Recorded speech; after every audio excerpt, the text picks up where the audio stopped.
오늘은 그 불안에 대해서 조금 전에 이렇게 나눔을 해주셨는데, 그 자아 발달에서 상징 형성의 중요성, 그런 제목으로 여기 쓰인 대로 상징 형성과 자아 발달, 자아 발달에서 상징 형성이 어떻게 중요한가. 근데 이제 제목은 그렇고 내용은 그 불안을 처리하는 방법이 정신분석에서는 어떻게 이야기를 하고 있고, 그 성경에서는 그 어떻게 이야기하고 있는가, 그런 것을 중점으로 간단하게 말씀을 드리도록 하겠습니다. 이제 불안이라고 하는 것은 정신분석에서는 기본적으로 불안을 그 전조 현상, 전조 증상으로 파악을 하고 있습니다. 전조 증상이라는 건 이제 예를 들면 그 치매가 올 것이다, 치매가 걸릴 것이다 하면 우리나라에 그 치매 노인들이 많이 이제 생기고 있는데, 그 치매가 걸리기 전에 불안 증세가 옵니다. 그 전조 증상이라고 해요. 그 불안 현상을 잘 장기간 그 관찰을 하고 연구를 하면은 그 치매 증상을 사전에 예방할 수가 있고, 또 그 치매가 걸린다 할지라도 그 진행 속도를 최대한 그 지연시킬 수 있다, 이렇게 이제 이야기하는 겁니다. 그러니까 불안이라고 하는 거는 어떠한 위험에 대한 사인이다. 아까 우리 양 선생님이 말씀하신 것처럼 이 불안이라고 하는 건 위험에 대한 사인이에요. 그러니까 불안이 왔을 때 이게 왜 불안한가를 만약에 이유를 알 수 있다고 하면은 그 위험을 방지할 수 있다는 얘기예요. 근데 이게 모를 때 그게 이제 더 불안해지는 거죠. 그 이유를 모를 때. 그러나 분명한 것은 그 불안이라고 하는 것의 큰 원인 중에 하나는 위험을 사전에 예고하는 그러한 기능이 하나 있다. 그리고 이제 또 하나는 그 이 책에서 말하고 있는 것입니다. 이 책에서 주로 말하고 있는 그 자아 발달에서 상징 형성의 중요성인데, 태초에 그 인간의 태초, 처음 어린 시절 태초에 불안이 있었다, 이렇게 이야기해요. 그 불안은 어떤 불안이냐면은 가학적인 불안이에요. 가학적인 불안이라는 건 뭐냐면 이 내면에 그 에너지가 정리가 되지 않은 상태로 이 공격성이 여기 많이 있는 거예요. 가학적 불안.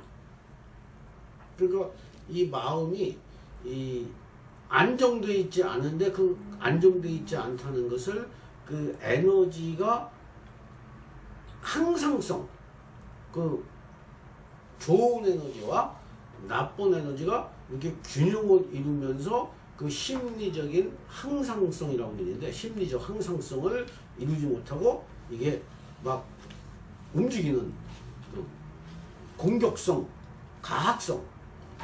근데 이제 이런 공격성이 있는 사람들이 특징이 뭐냐면은 투사를 한다는 거예요. 투사. 그 안에 그 공격성을, 공격적인 에너지를 담고 있을 수가 없습니다. 그러니까 그것을 밖으로 내보내야 되겠죠. 그것을 가르쳐서 투사한다고 해요. 투사. 에너지를 투사하는 거예요. 근데 자, 이 투사의 사례를 오늘도 제가 전화 상담을 한번 했었는데, 그 남편이 뭐 하는 사람이냐면은 이 자판기가 여러 군데 설치해 있는데, 그 자판기를 이렇게 관리하는 일을 하는 남편을 둔 그 40대 주부한테서 제가 전화를 받았어요. 40세 주인. 근데 이 남편이 그 관리를 한다는 게 쉬운 게 아니잖아요, 밖에서. 그러니까 이제 집에 들어오면 좀 편안한 마음을 갖고 싶고, 그런데 그 안에도 역시 상황이 굉장히 어려운 거예요. 내가 물어봤어요. 야, 당신 생활은 어떻게 하냐? 그랬더니 시부모 댁에 들어가서 사는데 시부모님은 1층에서 살고 자기는 2층에서 산다. 근데 지금 4살짜리 아이를 키우고 자기는 직장을 다니다가 그만둔 상태다. 그 남편이 돈을 생활비를 얼마나 버느냐? 그랬더니 자기한테는 90만 원을 준대. 90만 원 갖고 다 살 수 있는지 모르겠어요. 그래서 월급이 얼마인데? 그랬더니 한 250 정도 받는데 그 대출금하고 뭐 교회 11조 내고 뭐 이러고 하여간 자기한테 생활비는 90만 원을 준다는 거예요. 이제 그러다 보니까 정말 그 사랑으로만 그동안에 살아왔는데 이제 결혼한 지 몇 년 살다 보니까 엊그저께 남편이 자기가 감당할 수 없는 그 말을 쏟아내더라 이거야. 이 투사를 하더라 이거야. 쏟아내더라 이거야. 그러면은 자기에게 이 쏟아내는 말들, 거친 말이라든가 어떻게 말하자면 공격적인 말이죠. 공격적인 말들을 했을 때 이것을 담아주는 능력, 이 담아주는 능력이 있어야 되거든요. 막 공격할 때, 야 너는 말이야 내가 들어왔을 때 좀 집 좀 편안하게 해주고 그러지, 너는 맨날 유튜브만 보고 있냐? 너 유튜브 이제 그만 봐. 내가 고생하고 들어왔으면은 어쨌든 그래도 너 일어나는 신용이라도 해야 될 거 아니야. 예를 든다면, 근데 그 소리를 듣는 순간 그걸 듣고서 마음이 편해지지가 않고 불안해지고, 어떻게 해야 되지? 그렇게 되더라는 거예요. 그래서 기도를 했는데, 교회를 다니는 자매니까 제가 기도를 했다는 거예요. 혼자 어떻게 했으면 좋습니까? 그랬더니 하나님이 이런 얘기를 했대요. 야, 네 오빠를 위해서, 오빠라고 부르는데요, 자기 남편 보고, 너 오빠를 위해서 너 죽으면 안 되냐? 그런 음성을 들었다는 거예요. 그래서 이제 나한테 상담을 하는 거야. 야, 그럴 수도 있나요? 그런 하나님이 그런 말씀을 하실 수도 있나요? 하고 이제 나한테 물어본 거예요. 그래서 제가 이렇게 설명을 했어요. 정신분석적으로 설명을 했습니다. 자, 이렇게 다 들어보니까 교회도 그렇고 그 장신이 그 남편의 그 투사적인 공격적인 언행을 받아들일 수 있는 그릇이 당신이 튼튼하지가 못하다. 그것을 먼저 인정을 해야 된다. 정신분석에서는 그것을 담아주는 능력, 컨테이너가 튼튼하지 못하다. 이렇게 이야기를 하는데, 그것을 먼저 인정을 하고 그 담아주는 컨테이너의 그릇을 어떻게 튼튼한 그릇이 될 수 있을까? 이것을 먼저 하나님께 물어보든지 또 상담학 책을 보든지 해서 그 접근 방법을 찾아야 되고, 당신의 모든 에너지를 분산되지 않도록 그 문제 해결에 집중할 수 있도록 할 수 있겠느냐. 그러고 나서 기도를 하면 다른 목소리가 들릴 수가 있을 것이다. 이렇게 얘기했어요. 일단 그렇게 하고 이제 다음에 연락을 할 건데, 이 책에도 그런 얘기가 나와 있어요. 이 아기가 그 불안해가지고 엄마에게 투사를 한다는 거예요. 투사적인 행동. 그 중에 이제 아기를 키워본 사람들은 더 실감나게 알 수 있겠지만, 엄마의 그 젖꼭지를 깨무는 경우가 있다고 그러나요? 화가 났을 때, 애가 화가 났을 때, 그럴 때 엄마가 어떻게 대응하느냐에 따라서 그 아이의 정신 상태가 구조화 된다는 거예요. 그래서 그 구조화에 대해서 오늘 자세히 말씀드리겠습니다. 요거 하나만 잘 알아도 그 인간의 정신 형성이 어떻게 되느냐, 그러니까 상징 형성이 왜 중요하느냐 이거 알려드릴게요. 먼저 이게 알 수 없는 가학적인 불안의 세계가 있다는 거예요. 그래서 이것을 성경에서는 뭐라고 표현을 하냐면은 이게 혼돈과 공허와 암흑의 세계라 이렇게 표현을 하고 있어요. 이 가학적 최초 상태의 가장 어린 아이의 처음 상태는 이런 상태란 말이에요. 심리적인 상태가 혼돈과 공허와 암흑의 상태예요. 그러면 이 암흑의 상태가 어떻게 형성이 되느냐면요.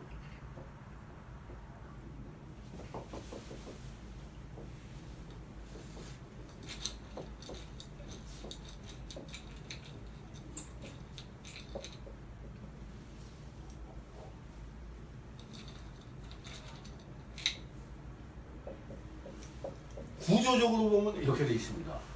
잘 들어보세요. 이 긍정이라는 말이 뭐고, 폐기라는 말이 뭐고, 억압이라는 말이 뭐고, 부인이라는 말이 뭐냐에 따라서 그 정신 상태가 구조화 된다는 거예요. 자, 이 상태에서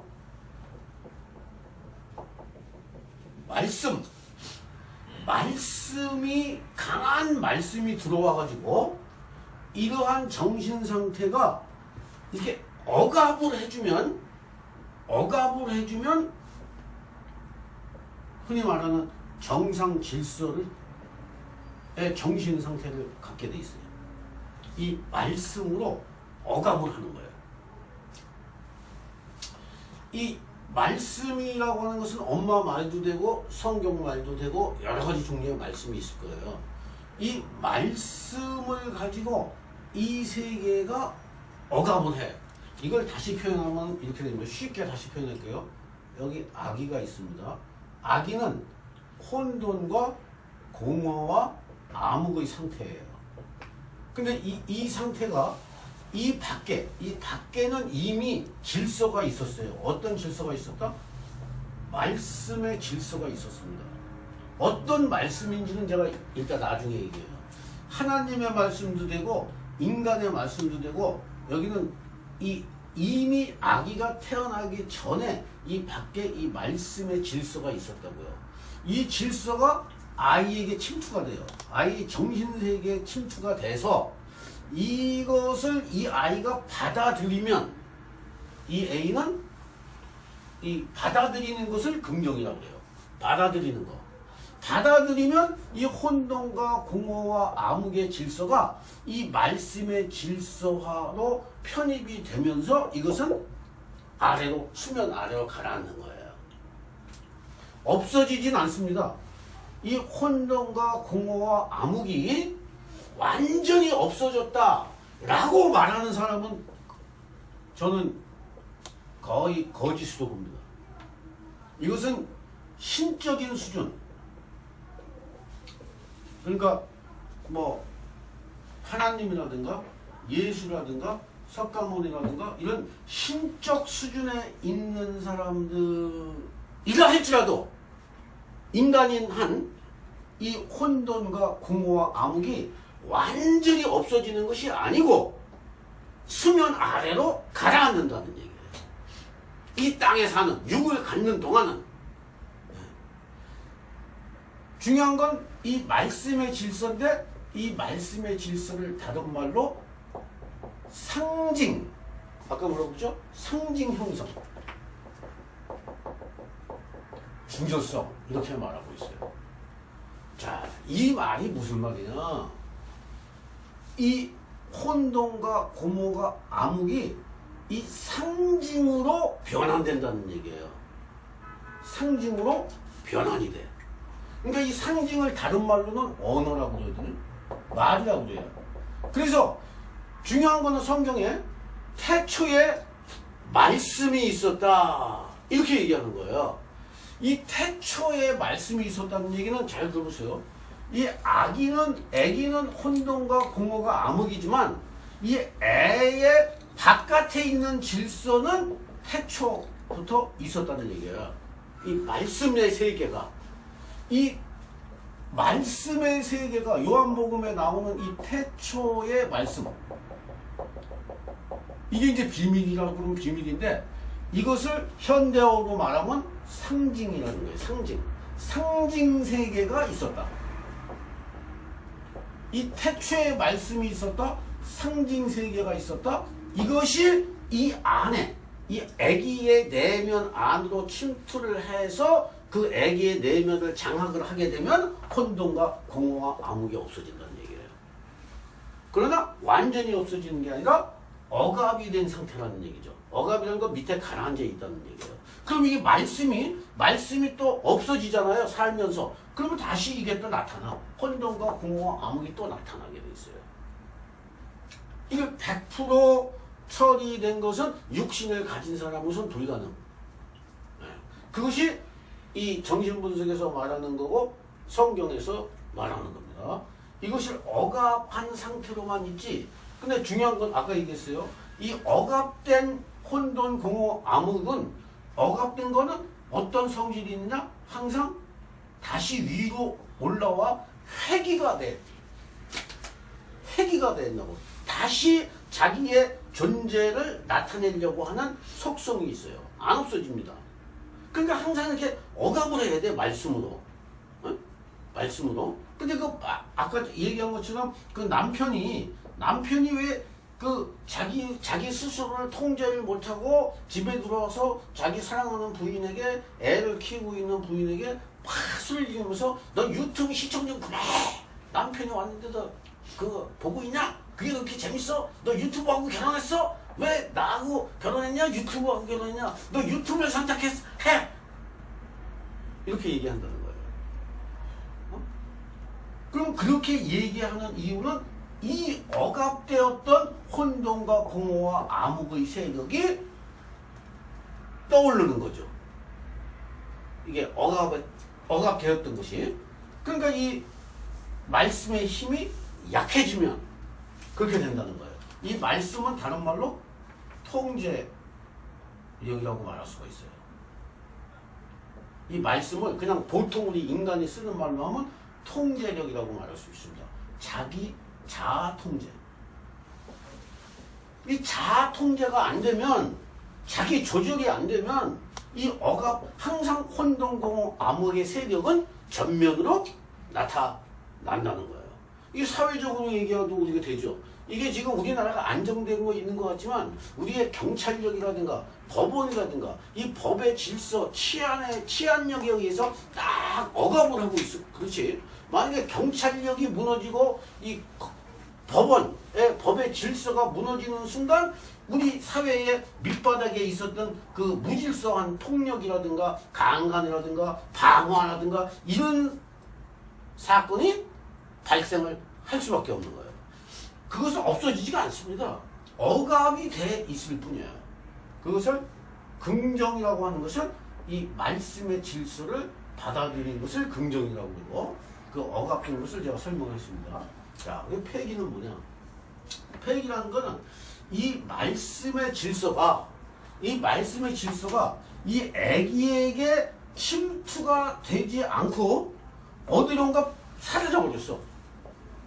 어디론가 사라져 버렸다. 그거를 폐기라고 그래요. 여기는 이 말씀의 질서를 받아들인 거고, 이것은 말씀이 폐기된 거예요. 말씀이 폐기가 되면 어떻게 되면 자폐증에 걸립니다. 자폐증, 정신증. 여기에 걸려요. 이 자폐증과 정신증에 걸린 사람들은요, 이 말씀의 질서를 이해도 못할 뿐더러 자기 세계에 빠져 있는 사람들이에요. 자기 세계에 빠져 있어. 이 자폐증, 정신증인 사람은 그냥 그 폐쇄된 자기 세계. 여기에 빠져 있지, 이 말씀하고는 거리가 멀어. 그러니까 말씀을 긍정하지 않고 말씀을 부정한 거라고도 볼 수 있어요. 근데 이거 이제 부인하고 조금 구별을 해야 된다는 걸 제가 말씀드리는 거예요. 일단 긍정을 했는데 이 억압이 아니고 부인하는 건 뭐냐? 이런 거예요. 물품 성애증. 이게 이제 도착증 같은 겁니다. 도착증. 이게 바바리 신사. 이제 동성애도 뭐 여기 포함시키기도 하고 안 하기도 하는데, 이런 도착 증세는 뭐냐면은 이 말씀의 세계가 여기에 애기한테 침투가 됐어요. 말씀의 질서가 이 애에게 침투가 됐는데, 이게 실질적으로는 침투가 됐는데 무의식적으로 이것이 들어오지 않았다고 부인을 하는 거야. 부인. 아까는 아예 들어오지를 않은 거고, 폐기는 이건 들어왔는데 부인을 해. 그러니까 이거는 정상적인 그 성생활을 하지 못하고, 이게 물품 성애증이라는 건 이것을 남자 같으면 이걸 여자로 생각해. 그래서 여자의 옷이라든가 뭐 브라자라든가 이런 거를 가지고 성욕을 느끼는 게 비정상적인 도착 증세를 보이는 거예요. 이 부인을 하기 때문에 들어왔는데 정상적이지 않은 거예요. 그러면 이제 이거 기본적인 구조를 제가 말씀드렸습니다. 이 어감은 신경증이라고 제가 말씀드릴 수 있는데, 그러니까 인간의 정신 상태는 신경증, 도착증, 정신증, 이렇게 세 가지입니다.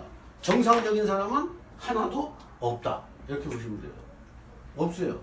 정신증이 아니면 도착증이 아니면 신경증에 걸리는 거예요. 신경증은 여기 노이로제, 또 뭐 히스테리, 또 강박증, 공포증 뭐 이런 거를 말하는 거예요. 신경증이. 이게 보통 사람들도 이건 다 갖고 있는 거야. 그러니까 이게 불안증이죠. 이것이. 이 신경증이 없다고 하는 사람은 이게 하늘에 소속된 사람 외에는 없는 거라고 보시면 돼요. 신 아니면은 이게 다 있어. 정도의 차이뿐이야. 이 억압된 상태에서 이 억압의 정도가 아주 이 말씀이 강하다 보니까 이것이 거의 느껴지지 않는 정도로 되는 사람은 있을 수 있어요. 그러나 이것이 완전히 0인 사람은 없다는 얘기예요. 그래서 이 다 신경증이 걸려 있어. 이걸 다시 설명하면 이렇게 돼요. 자, 여기가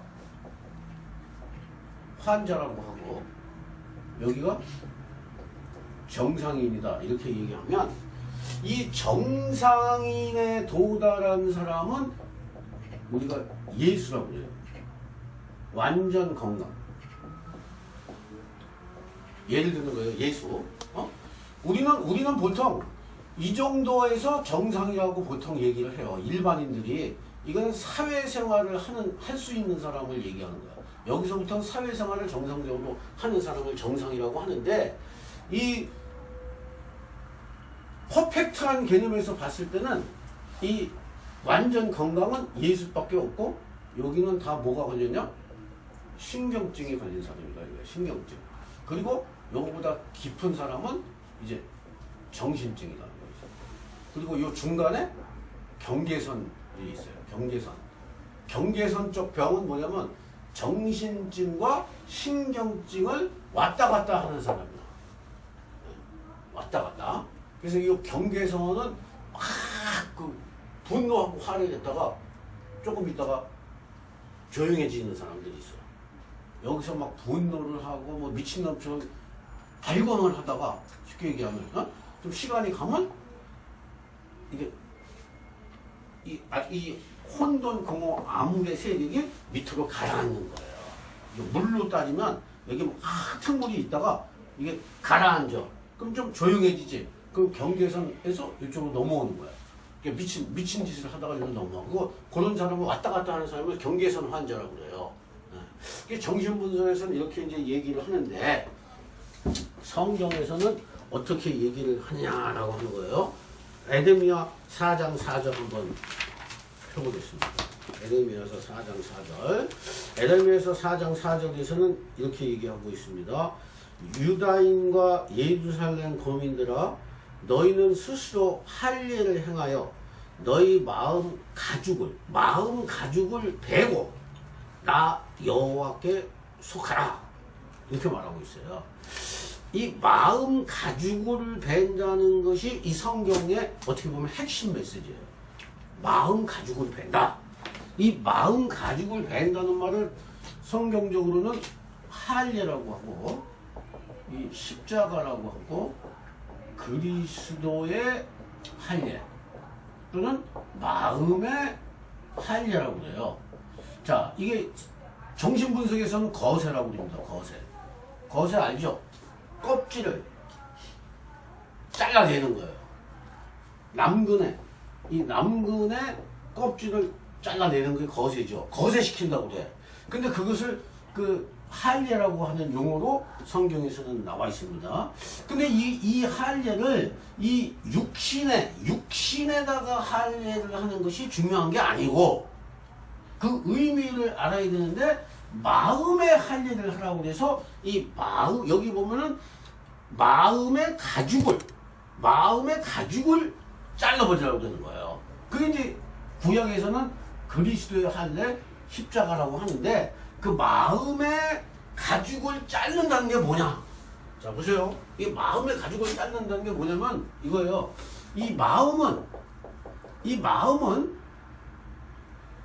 마음의 가죽이 있어. 겉이 있다는 얘기야. 가죽이 있고 이 가죽은 어디하고 딱 붙어 있냐?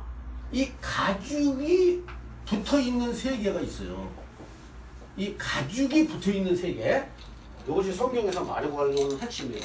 이 가죽이 붙어 있는 마음의 가죽이 딱 달라붙어 있는 세계가 있고 마음의 가죽이 아니라 속이 연결된 세계가 있어요.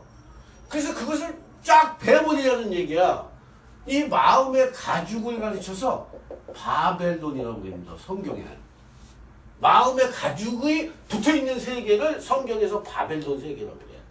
마음의 속이 붙어있는 세계를 여기가 새 예루살렘이라고 그래요. 이게 용어가 여러분이 알아야 되는데 이게 다른 말로 하면 천국이야. 쉽게 얘기해서. 여기는 세상이고 육이고. 그러니까 저 바벨론이 상징하는 거. 왜 이 상징 형성, 아까 제목에 상징 형성이 중요하다라고 하는 거 얘기했죠. 이 상징 형성을 모르면 자아가 발달할 수가 없어요. 이 바벨론 하면 바벨론이라는 게 뭐다라고 하는 것을 상징을 알아야 돼. 새 예루살렘이다. 그러면 새 예루살렘이 뭐다라는 게 이렇게 떠올라야 된다고. 왜냐하면 이 성경은 다 말로 돼 있거든요. 상징으로 돼 있어. 근데 그 말이 태초부터 있었다고 그랬단 말이에요. 그러니까 그 말의 세계로 말의 세계가 이 아기에게 침투가 되는 거죠. 거꾸로 아기를 중심으로 하면 그 말의 세계로 내가 들어가는 거예요. 그 말의 세계로 들어가는 것을 가르쳐서 상징 형성이다.